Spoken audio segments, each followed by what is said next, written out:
Boa noite, bom dia, boa tarde para quem estiver assistindo essa live, esse encontro. Boa noite, Anne, beleza?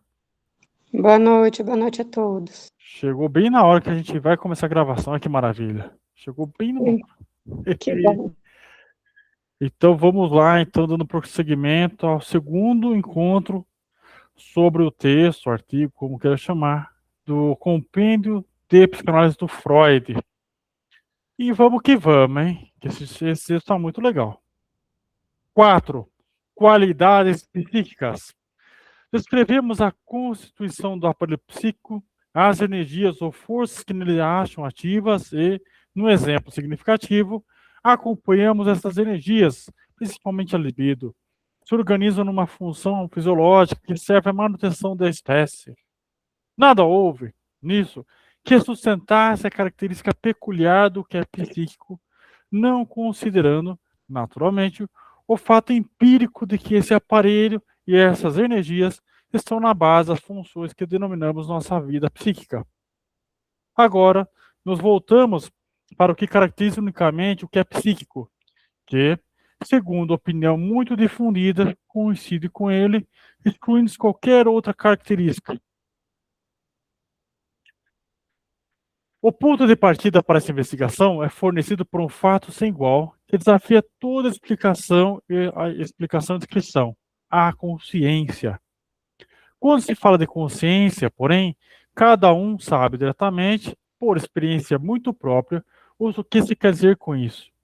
Para muitas pessoas, dentro e fora da ciência, basta supor que o psíquico é apenas a consciência. Então, a psicologia não tem outra coisa a fazer senão diferenciar, na fenomenologia psíquica, percepções, sentimentos, processos e pensamentos e atos positivos. Mas há um consenso geral de que esses processos conscientes não formam séries ininterruptas, completas em si mesmas, de modo que não restaria senão supor processos físicos ou somáticos concomitantes aos psíquicos, e aos quais se deve atribuir uma maior completude do que as séries psíquicas, pois alguns deles têm processos paralelos conscientes, mas outros não. Portanto, é plausível dar ênfase a esse processo somático na psicologia, reconhecer nele o propriamente psíquico e buscar uma apreciação diferente dos processos conscientes.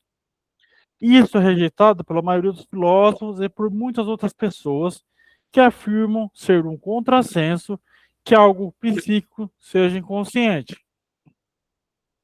É justamente isso que a psicanálise precisa fazer. E essa é a sua segunda hipótese fundamental. Ela explica os supostos processos concomitantes somáticos como sendo propriamente psíquico, não considerando inicialmente a qualidade da consciência. Nisso, não está sozinha. Vários pensadores, como Theodor Lipps, por exemplo, expressaram o mesmo com palavras similares, e há insatisfação geral com a noção habitual do que é psíquico resultou em um conceito do inconsciente exigiu cada vez mais a inclusão no pensamento psicológico. Embora tal exigência tivesse forma tão vaga e imprecisa que não pôde influir na ciência. Pode parecer que essa divergência entre a psicanálise e a filosofia é apenas uma mera questão de definição, de resolver se devemos dar um nome de psíquico a uma ou a outra série de fenômenos. Na verdade, essa decisão se tornou muito importante enquanto a psicologia da consciência nunca foi além das séries com lacunas. Obviamente, depende de outras coisas, de outra coisa, a nova concepção de que o psíquico é o inconsciente em si. Permite conformar a psicologia numa ciência natural como qualquer outra. Os processos de que ela se ocupa são, em si, tão incognoscíveis como os das demais ciências, a química ou a física. Mas é possível constatar as leis a que obedecem, observar suas relações mútuas e dependências por largos trechos ininterruptamente, ou seja, aquilo que se denomina a compreensão da esfera dos fenômenos naturais em questão. Isso não pode ocorrer sem novas hipóteses e sem a criação de novos conceitos, mas esses não devem ser menosprezados como evidências do nosso embaraço, e sim apreciados como um enriquecimento da ciência. Pode reivindicar o mesmo valor de aproximação à verdade que as equivalentes construções auxiliares de outras ciências naturais. Aguardam modificações, correções e determinação mais precisa para a experiência acumulada e filtrada. Portanto, corresponde inteiramente à nossa expectativa que os conceitos fundamentais da nova ciência, seus princípios, TRIEP, energia nervosa, etc., permaneçam tão indeterminados por um tempo considerável quanto das ciências mais velhas, como força, massa e atração. É aqui que diferencia a psicanálise da psicologia, por exemplo. Vocês estão percebendo agora? Essa é a diferença das duas.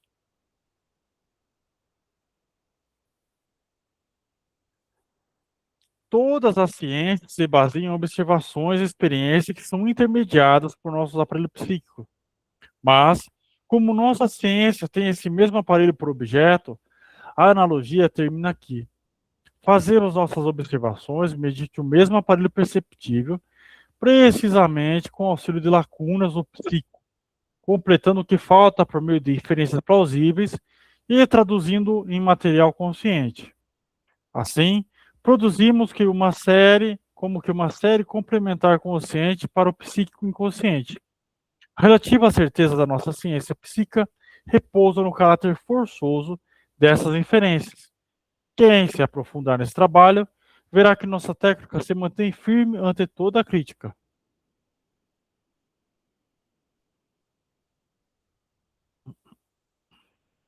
No curso desse trabalho, impuseram-se à nossa atenção as diferenças que designamos como qualidades psíquicas. Aquilo que denominamos consciente não precisamos caracterizar. É o mesmo que a consciência dos filósofos da opinião popular. Tudo o mais psíquico é para nós o inconsciente. Logo, somos levados a fazer uma importante divisão nesse inconsciente. Alguns processos tornam-se facilmente conscientes, depois deixam de sê-lo, mas podem se tornar de novo conscientes sem dificuldades. Podem ser reproduzidos ou lembrados, como se diz. E isso nos adverte que a consciência é um estado muito fugídio.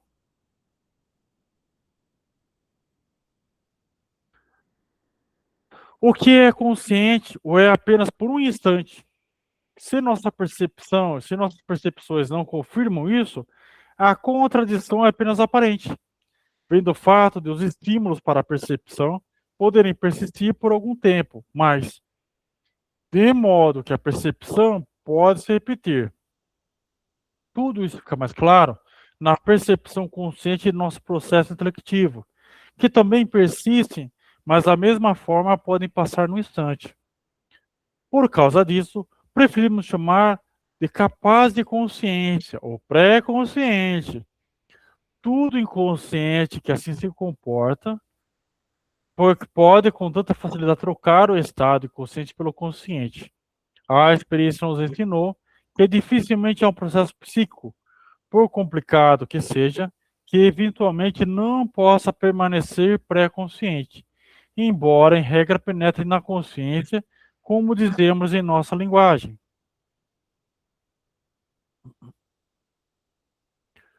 Outro processo psíquico, outro conteúdo psíquico não tem tal facilidade de se tornar conscientes.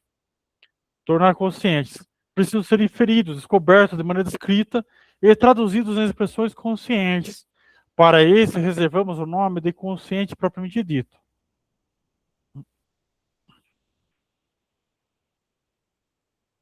Vocês percebem que nem tudo vai vir para o consciente. Tá vendo? Nem tudo vem para o consciente. Algumas coisas ficam lá e é isso aí. Portanto, atribuímos ao processo psíquico três propriedades. Eles são consciente, pré-consciente ou inconsciente. A distinção entre essas classes de conteúdo que têm essa propriedade não é absoluta nem permanente. O que é pré-consciente se torna consciente sem nossa intervenção, como vimos. O inconsciente pode ser tornado consciente mediante nosso esforço, e nisso podemos ter a sensação de frequentemente superar fortes resistências.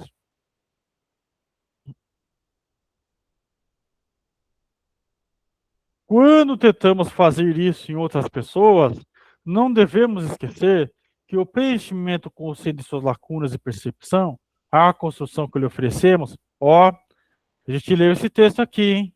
Lembra da construção na psicanálise? A gente leu semana passada, hein? Ainda não significa que lhe tornamos conscientes o conteúdo inconsciente em questão.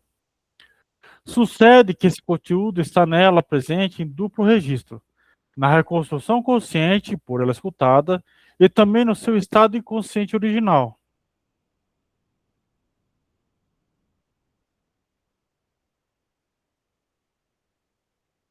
Nosso esforço contínuo obtém, na maioria das vezes, que esse inconsciente se torne consciente para ela mesma, de modo que os dois registros coincidam.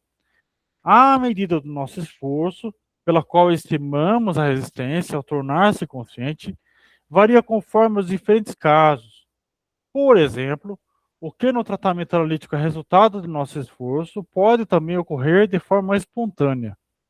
Um conteúdo que ordinariamente é consciente pode transformar-se num pré-consciente e depois tornar consciente. Sucede em ampla escala nos estados psicóticos. Disso concluímos que a manutenção de certas resistências internas é uma condução para a normalidade. No estado do sono acontece com regularidade esse relaxamento das resistências, daí resultando a erupção de conteúdo inconsciente, estabelecendo-se a condição para a formação onírica.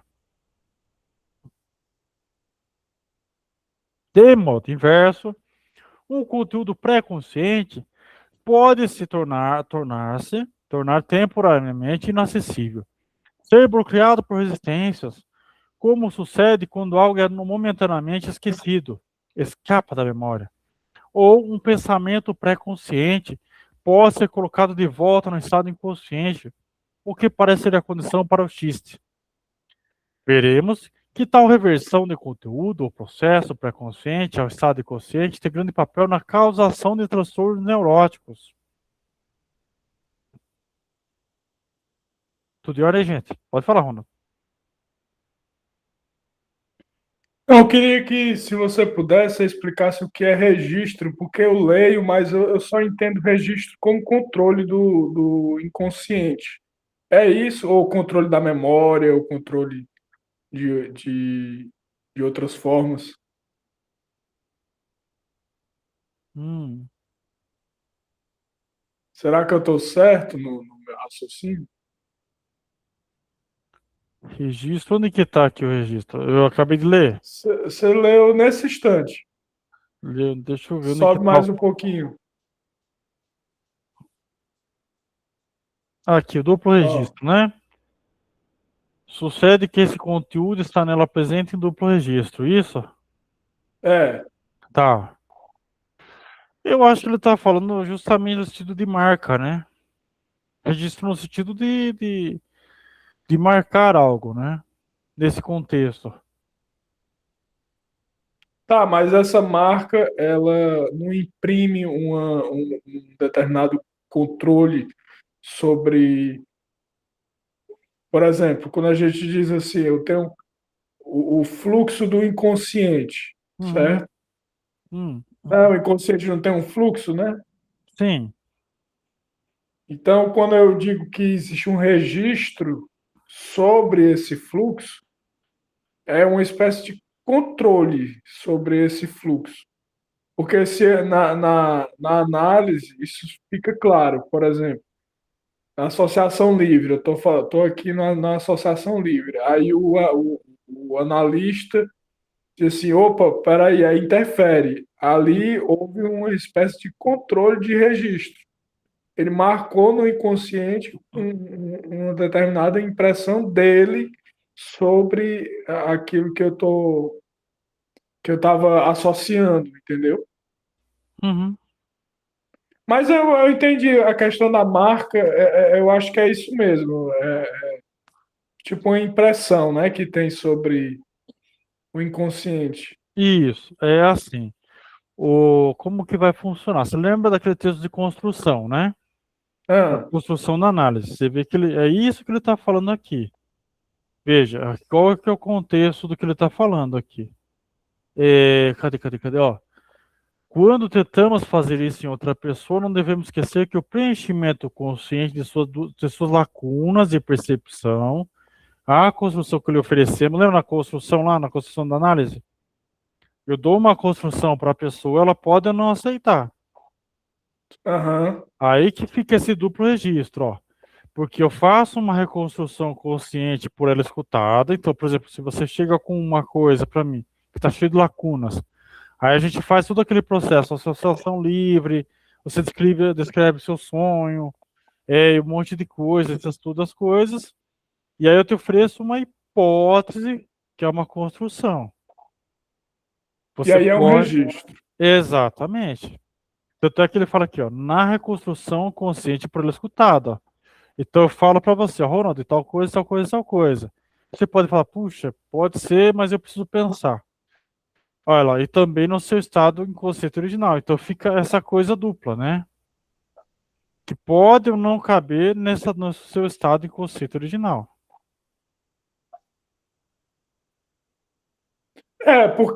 Porque o inconsciente ele tende, aliás, o consciente, a consciência, né, tende a Hum. rejeitar. O, o pré-consciente, sim. Pré-consciente? Como assim o pré-consciente? É que aqui ele está definindo como pré-consciente, mas se a gente pode pensar como superego, coisa assim, né? Ele pode Certo. dizer que ele não aceita, porque na cabeça dele não funciona, mas depois de um tempo, aquilo pode fazer sentido. Ou pode vir já com outra ideia, Exatamente. porque Pode foi vir com uma feita essa outra. reconstrução pelo inconsciente. Isso. Entendi, Porque é uma entendi. hipótese. É uma hipótese. Porque é assim, se você olha dentro da psicanálise, pelo menos o que eu vejo, o que eu percebi, o que eu estudo também, você chega com uma série de problemas. Aí eu te dou um feedback. Eu te dou minhas impressões frente ao que você está falando para mim. Essa é uma reconstrução, uma construção que eu ofereço para você. Você pode ou não aceitar, ou você pode aceitar agora e mais para frente mudar, ou você pode não aceitar, mas isso aqui te fazer pensar em outra coisa, entendeu? Uhum. Ela tem que fazer sentido para você, não para mim.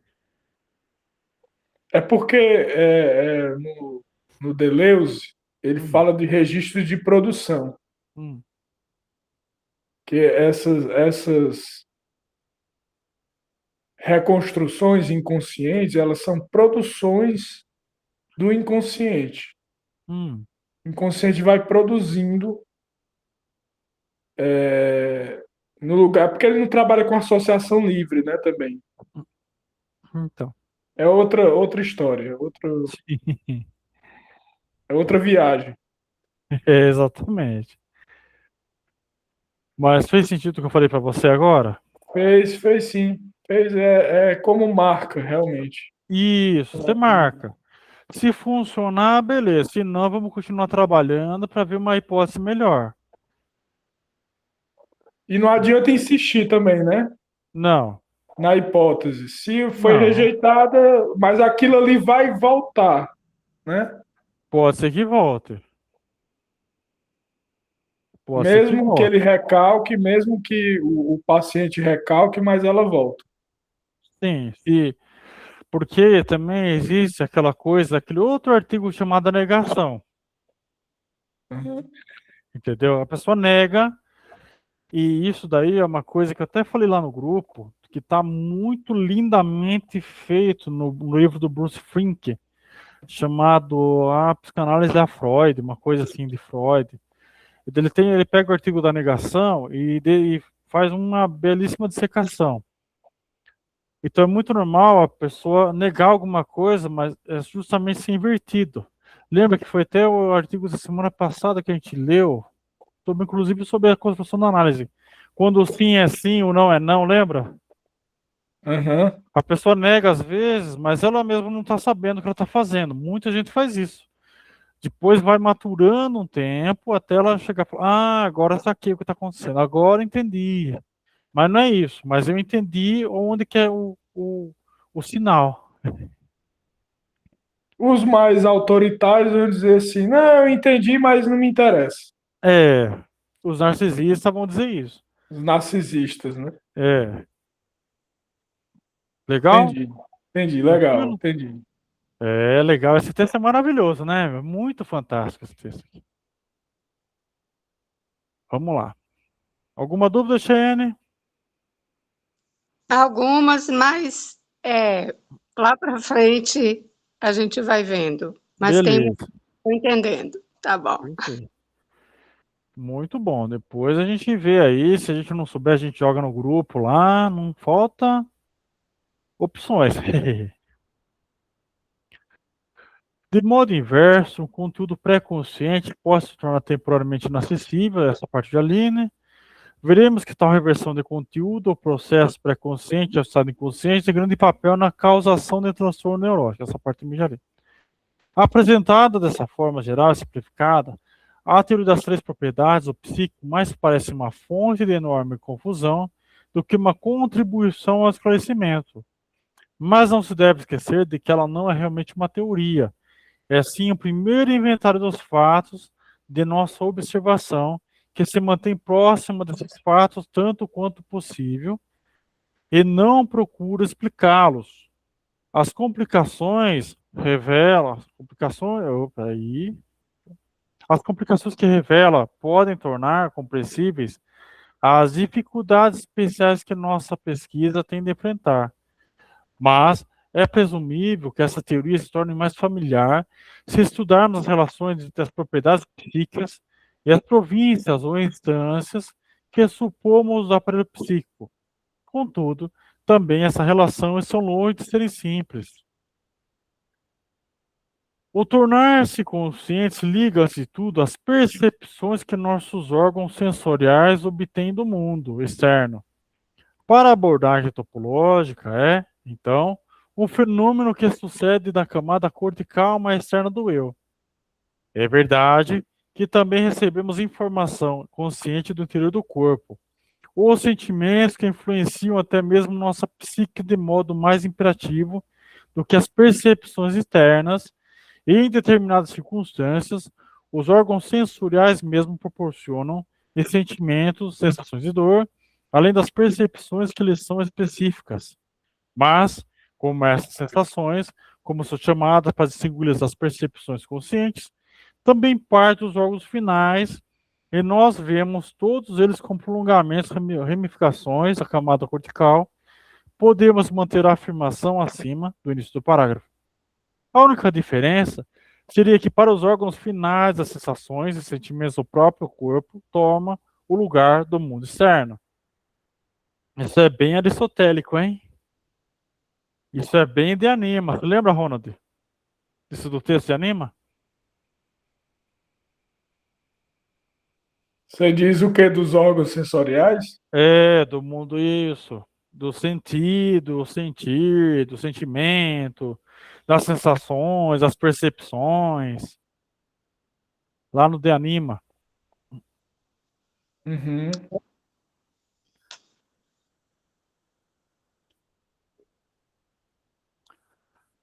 Processos conscientes na periferia do eu e tudo mais com inconsciente no eu, tal seria o mais simples estado de coisas que poderíamos supor. Talvez seja realmente assim nos animais, no ser humano há uma complicação adicional. Também processos internos no eu podem adquirir qualidade de consciência. Isso é obra da função da linguagem, que estabelece uma firme ligação entre os conteúdos do eu resíduos menêmicos das percepções visuais e, sobretudo, acústicas. A partir de então, a periferia perceptiva da camada cortical pode ser excitada em medidas bem maior também, desde o interior. Processos internos, como cursos de ideias e processos de pensamentos, podem se tornar conscientes se faz necessário um dispositivo especial que distinga entre as duas possibilidades, a chamada prova da realidade. A equação percepção igual realidade, mundo exterior, já não se sustenta. Erros que passam a se produzir facilmente com regularidade nos sonhos são denominados alucinações. O interior do eu, que compreende antes de tudo os processos de pensamento, tem a qualidade de ser pré-consciente. Essa característica do eu cabe exclusivamente a ele, mas não seria correto fazer da ligação com os resíduos menêmicos da linguagem condição para o estado pré-consciente, pois esse é independente de tal ligação. Embora a condição da linguagem permita uma inferência segura sobre a natureza pré-consciente do processo, o estado pré-consciente, caracterizado pelo acesso à consciência, por um lado, e pelo vínculo com os resíduos da linguagem, por outro, é algo especial, cuja natureza não se limita a essas duas características. A prova disso é que grandes porções do eu, sobretudo do superior, a que não se pode negar a característica de pré-consciente, permanecem, na maior parte, inconsciente no sentido fenomenológico. Não sabemos por que isso tem de ser assim. Depois procuraremos abordar o problema da verdadeira natureza do pré-consciente.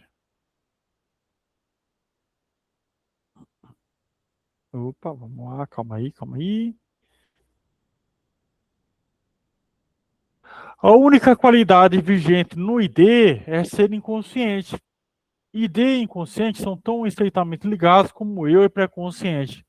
A relação naquele caso é ainda mais exclusiva. Olhando para trás, para a história do desenvolvimento da pessoa e do seu aparelho psíquico, podemos constatar uma significativa distinção no ID. Originalmente, tudo era ID.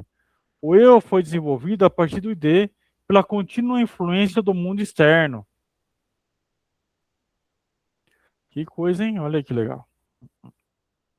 No curso, desse lento desenvolvimento, determinados conteúdos do ID foram mudados para o estado pré-consciente e assim recebidos no eu. Outros permaneceram inalterados no ID, constituindo seu núcleo de difícil acesso. Durante esse desenvolvimento, porém, o jovem e fraco eu fez novamente retornar ao estado inconsciente certos conteúdos já recebidos, abandonou-os e agiu da mesma forma com várias novas impressões, que poderiam ter acolhido, de maneira que essas rechaçadas apenas no ID puderam deixar traço. A essa última porção do ID chamamos, considerando sua gênese, o reprimido. Não importa muito que nem sempre possamos distinguir claramente entre as duas categorias no interior do ID. Elas coincidem aproximadamente com a divisão entre o congênito e o adquirido ao longo do desenvolvimento do eu. Tendo-nos decidido pela dissecação topológica do aparelho psíquico em eu e ID, a que corresponde a diferenciação entre qualidade pré-consciente e inconsciente, e tendo visto essa qualidade apenas como indicação da diferença, não como sua essência, em que consiste então a autêntica natureza do estado, que no ID se revela pela qualidade do inconsciente, no eu, pela do pré-consciente, em que reside a diferença entre os dois? Boa pergunta.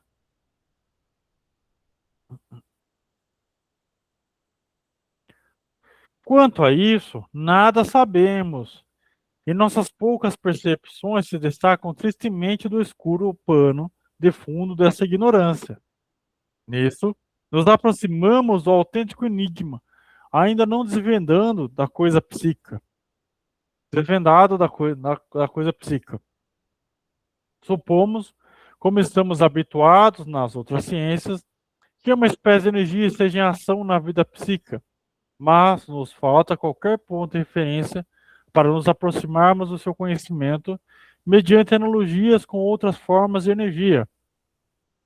Acreditamos perceber que a energia nervosa ou psíquica está presente em duas formas: uma livremente imóvel e outra vinculada.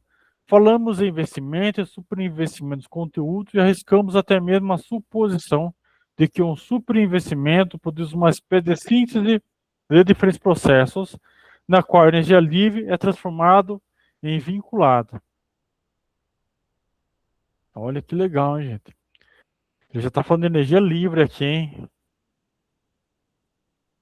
Não fomos além disso, de todo modo, mantermos a opinião de que a diferença entre estado inconsciente e pré-consciente se acha em relação dinâmica desse tipo, o que levaria a compreender como, de maneira espontânea ou com a nossa assistência, um estado pode se transmudar no outro. Mas, atrás de todas essas incertezas, há um fato novo, cuja descoberta devemos à pesquisa psicanalítica. Aprendemos que os processos do inconsciente ou do ID obedecem a outras leis que não a do eu pré-consciente. Denominamos essa lei em seu conjunto processo primário, por oposição ao processo secundário, que regula os eventos no pré-consciente, no eu. Assim, o estudo das qualidades psíquicas não se revelou tão infecundo, afinal. Tudo em ordem, gente? Tranquilo, tranquilo?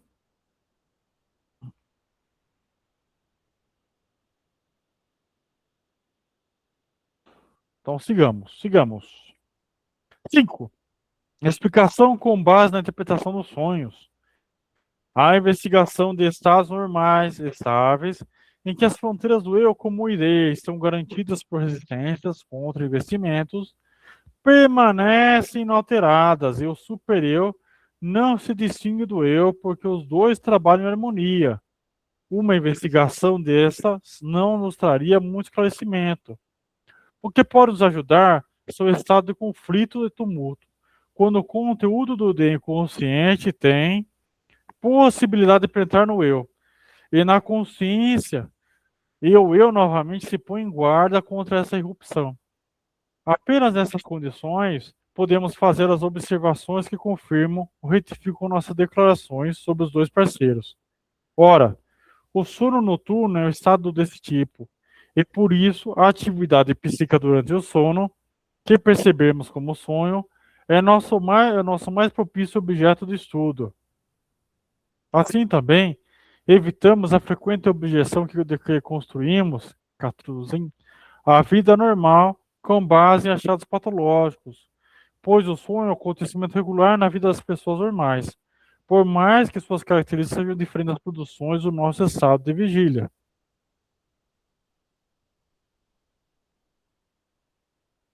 Como todos sabem, os sonhos podem ser confusos, incompreensíveis, positivamente absurdos. Seus dados podem contrariar todo o nosso conhecimento da realidade e neles nos comportarmos como doentes mentais, pois atribuímos realidades objetivas aos seus conteúdos enquanto sonhamos. Tomamos o caminho para a compreensão e interpretação do sonho ao supor que aquilo de que nos lembramos após acordar não é o verdadeiro processo do sonho, mas apenas uma fachada que o esconde. Isso é a nossa distinção entre o conteúdo onírico, manifesto, e o pensamento onírico latente. O processo mediante o qual esses resultam daqueles denominamos trabalho do sonho. O estudo do trabalho do sonho nos ensina, num ótimo exemplo, como matéria inconsciente do ID, original e reprimido, se impõe ao eu. Se torna pré-consciente e, pela oposição do eu, experimenta as mudanças que conhecemos como deformação do sonho. Não há característica do sonho que não tenha explicação dessa forma.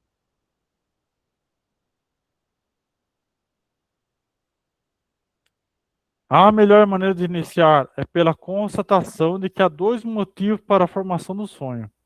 O impulso instintual, um desejo inconsciente, normalmente suprimido, encontra força. Durante o sono, para se fazer notar pelo eu, ou ímpeto remanescente do estado de vigília. Um curso de pensamento pré-consciente com todos os impulsos conflituosos a ele unidos. É reforçado no sonho por um elemento inconsciente, Portanto, sonhos a partir do ID ou do eu, o mecanismo da formação do sonho é o mesmo nos dois casos. Também a pré-condição dinâmica é a mesma.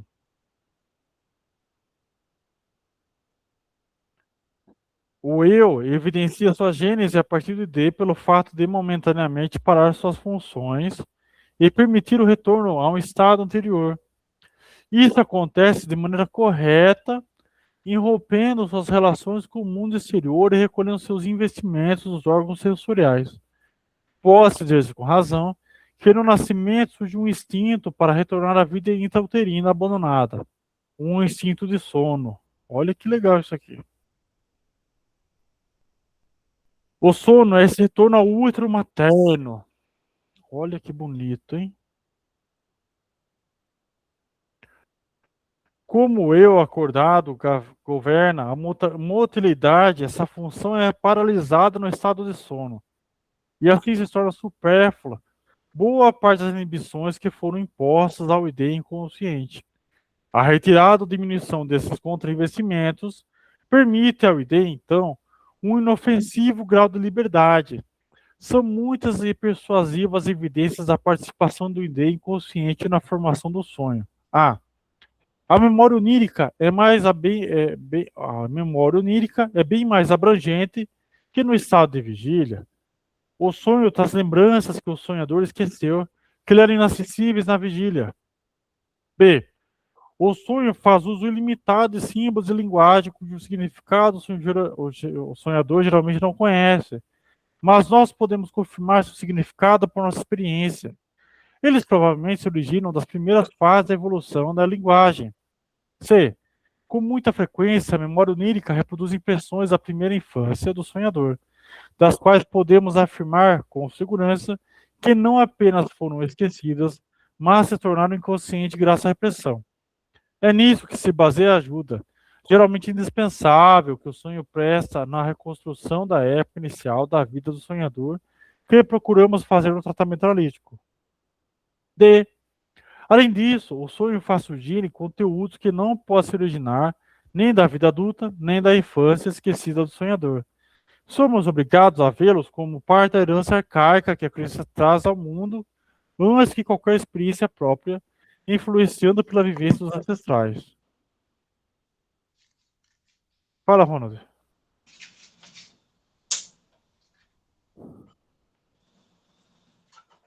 Eu não sei como levantou a mão aqui, não, que eu não mexi em nada. Você não. Ué?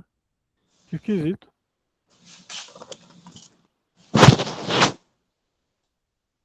Então vou baixou todas as mãos. Tudo bem, Shane? Tudo bem. Não, eu acho que fui eu que buli aqui alguma coisa, não sei o que foi. Entendi. Tá Mas bom. eu saí e voltei, aí entrei de novo. Então deve ter sido isso, então que deu um toque. Tá bom. Oba. Achamos a contrapartida desse material filogênico nos mais velhos mitos e nos costumes remanescentes da humanidade. Assim, o sonho constitui uma fonte sobre a pré-história humana que não pode ser desprezada.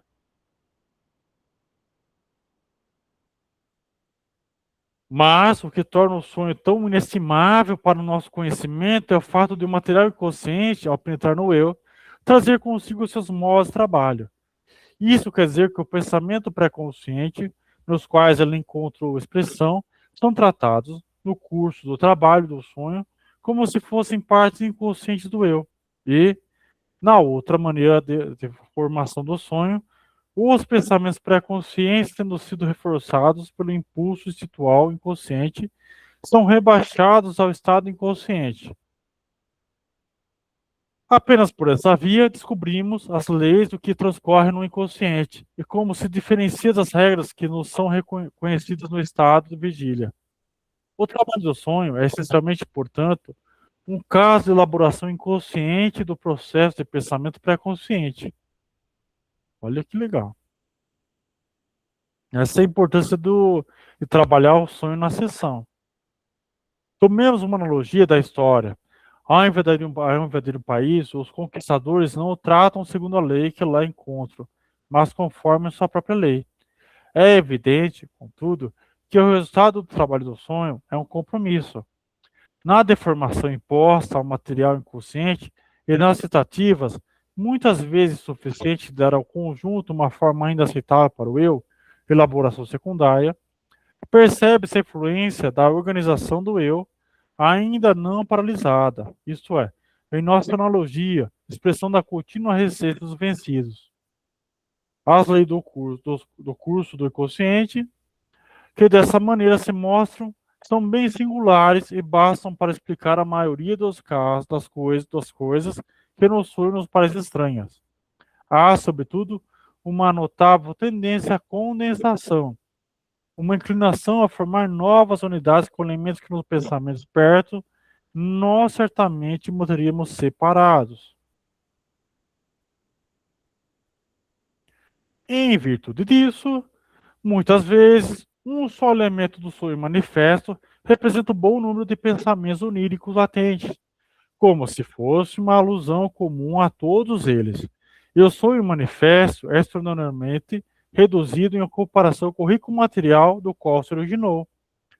Outra particularidade do trabalho do sonho, que não deixa de se relacionar com o anterior, é a facilidade para o deslocamento da intensidade psíquica, investimento de um elemento para outro, de modo que muitas vezes no sonho manifesto surge como os mais nítidos e, por conseguinte, o mais importante, um elemento que no pensamento oníricos era irrelevante e, inversamente, elementos essenciais dos pensamentos oníricos são representados no sonho manifesto por ligeiras insinuações apenas.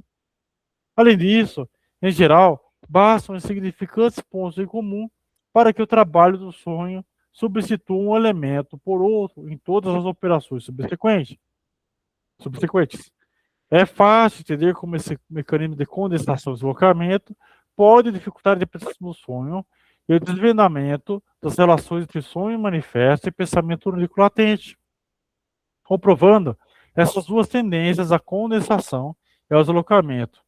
Nossa teoria conclui que no ID inconsciente a energia se acha no estado de livre mobilidade e que o ID importa mais do que tudo. A possibilidade de descarregar a quantidade de excitação e essas duas peculiaridades nossa teoria utilizada, essas duas peculiaridades da nossa teoria utilizada para a sua caracterização do processo primário atribuído ao ID. O estudo do trabalho do sonho nos ensinou muitas outras particularidades do processo do inconsciente, que são notáveis e importantes, das quais somente algumas serão aqui mencionadas. As peremptórias regras da lógica não valem no inconsciente. Pode-se afirmar que ele é o reino do ilógico. Impulsos com métodos contrários existem lado a lado no inconsciente, sem que surja a necessidade de harmonizá-las. Ou elas não se influenciam mutuamente, ou, quando isso ocorre, não há uma decisão, mas um compromisso que vem a ser absurdo, porque inclui elementos incompatíveis entre si. Olha aí, para quem pensa que é tudo lógica, olha que beleza aí, ó. O inconsciente é uma loucura só, hein? Relacionado a isso está o fato do oposto não serem separados, mas sim tratados como fossem idênticos, de modo que no sonho manifesto, cada elemento pode significar também o seu contrário. Alguns linguistas notaram que o mesmo sucedia significar... legal isso aqui que ele vai falar, peraí. Alguns linguistas notaram que os mesmos sucediam nos idiomas mais antigos. Isso é muito legal, gente. Isso é muito legal. A gente leu em algum texto, que eu não vou lembrar o nome, mas é muito legal.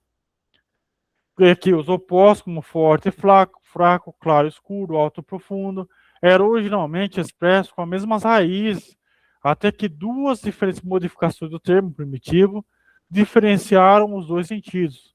Resíduo e duplo significado original ainda estariam presentes no idioma tão desenvolvido como o latim. No uso da palavra como alto e profundo, e sacer, sagrado e infame. Isso aqui é muito legal, gente. Isso aqui é muito legal mesmo. Eu não conhecia isso aqui, mas é muito legal. A gente já leu algum texto sobre isso, que eu não vou lembrar qual.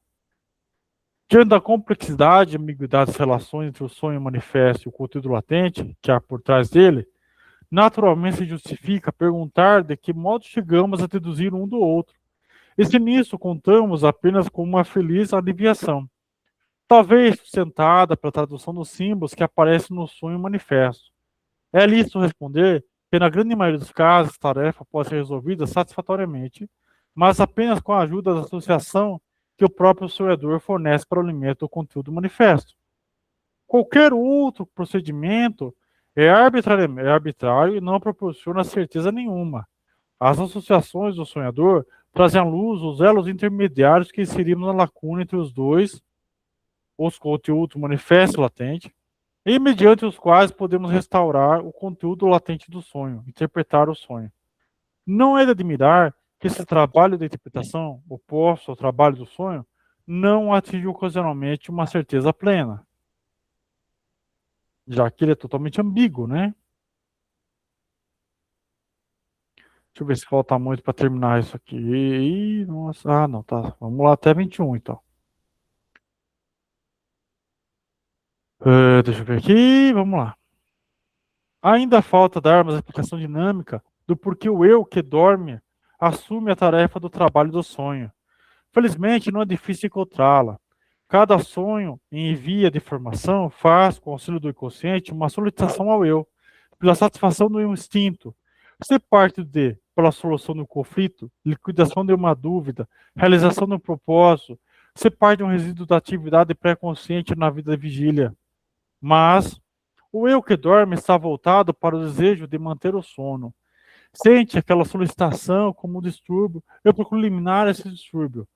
Ele consegue isso mediante um ato de aparente indulgência, contrapõe à solicitação aquilo que é, na circunstância, uma inofensiva realização de desejo, e desse modo o suprime. Tal substituição da exigência pela realização de um desejo é a obra essencial do trabalho do sonho.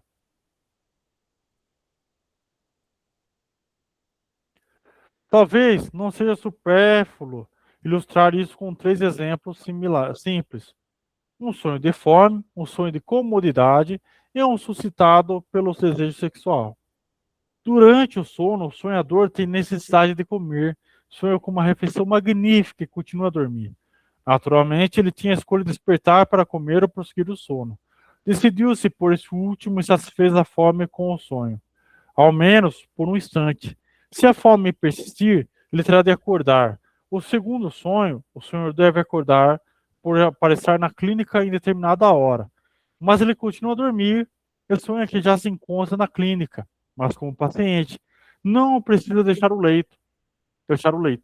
Ou, por fim, durante a noite surge um anseio pela fruição de um objeto sexual proibido. A mulher de um amigo, ele sonha com um ato sexual.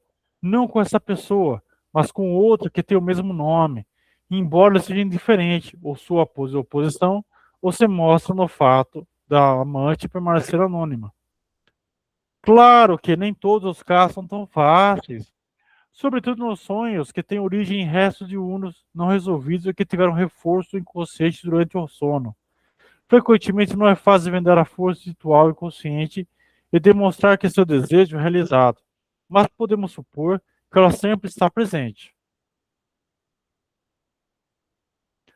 A tese que o sonho é a realização do desejo facilmente depara com incredulidade, pois nos lembramos de muitos sonhos que têm um conteúdo penoso, até mesmo leva ao despertar angustiado.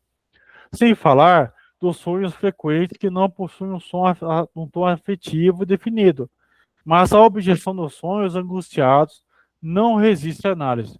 Não se deve esquecer de que o sonho, em todos os casos, é o resultado de um conflito, uma espécie de formação de compromisso. O que é uma satisfação para o ID inconsciente pode ser, justamente por isso, motivo de angústia para o eu.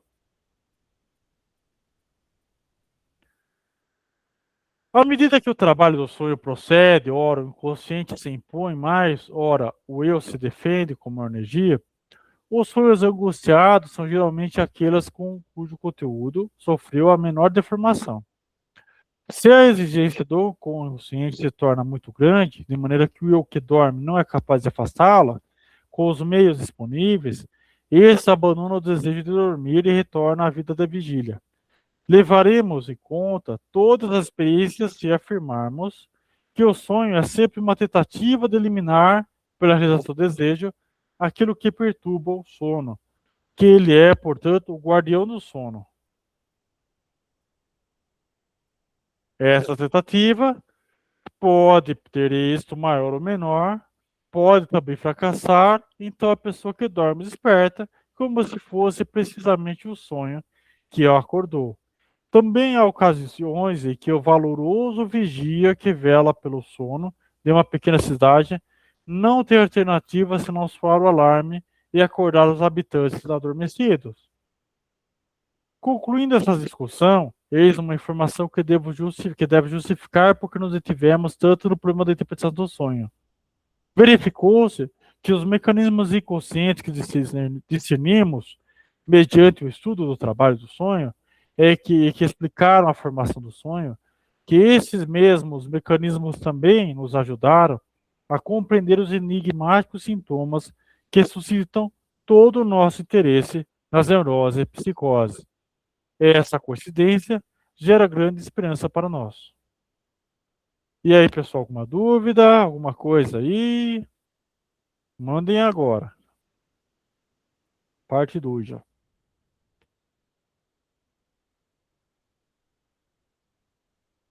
Não? Chayane? Não, por enquanto.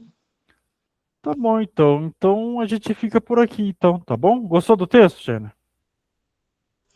Adorei. Logo vem a Clay, relaxa. Logo vem Clay. Muitas coisas da minha infância, muito. Eu era uma sonhadora sofrida na minha infância. Muitas vezes você vê que muitas vezes vem lá do passado e continua se repetindo até o presente, até a fase adulta. E aí que vem a psicanálise freudiana e fala, ó, tem coisa lá atrás ainda. Tem que tratar isso para a gente poder melhorar aqui. E aí ele retorna. Aí ele faz as construções, faz tudo isso mais. Muita coisa. Da criança ferida, muitas feridas da infância aí. Eu imagino. Vamos para frente. Exatamente. Vamos para trás. Em vez de ir para frente, vamos para trás. É isso. Vamos para trás, para frente, para trás, né? Exatamente. Vamos, como é que o pessoal fala? Dar 2 passos para trás para dar as 10 para frente, né? Um pulo para frente. Entender as coisinhas que ficou lá mal resolvida. Que eu acho que tem muita coisa. Tem muita coisa. Exatamente. Bom, então obrigado, Chayane. Então, segunda a gente volta. Obrigada.